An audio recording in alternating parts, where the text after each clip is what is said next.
Hello and welcome back to the channel. In today's video we're going to take a look at how you can use your controller as a singleton. It's really easy. All we need to do is set this one property in our controller and it'll make it a singleton instance. If you're new to Nylo, you can get started on Nylo.dev. Once you've downloaded the project, you should see the landing page like this. Let's create like two pages. Let's create one for the login page.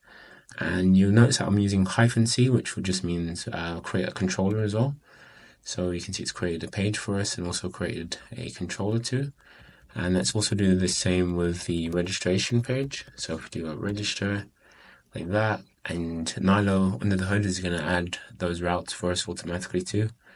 Let's link those in the home page. It's going to refactor this a little bit. So I created two pages. It's quite a simple design, but we have one login page and we also have one register page. If we head over to one of the pages, like the login page, you'll see it's just a basic scaffold for a page in Nylo.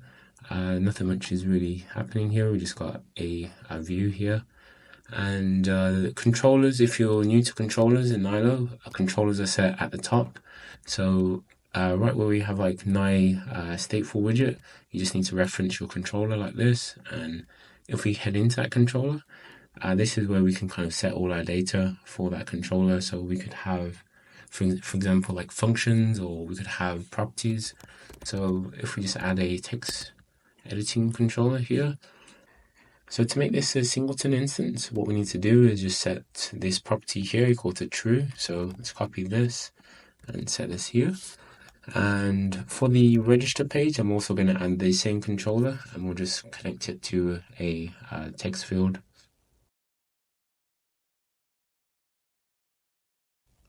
Okay, so let's build and run and let's just see what happens. So we have the login page, which is using the singleton instance. So if we set some values to that text field and go back to that page, you can see it's returning the data because we're using the singleton pattern.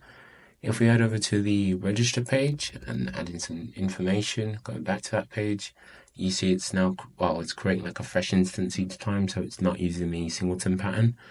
And yeah, the beauty of this is you can set this like on and off if you want. So if we didn't want to use a singleton pattern, by default it will be equal to false. But if we head over to the login page now and head back, you see it's now instantiating like a new class each time rather than using that singleton instance.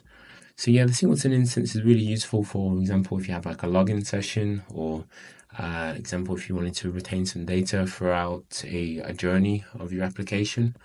But yeah, I thought I'd show you guys how this works. Definitely check out the docs on Nylo.dev to get started and learn more. And I'll see you in the next video.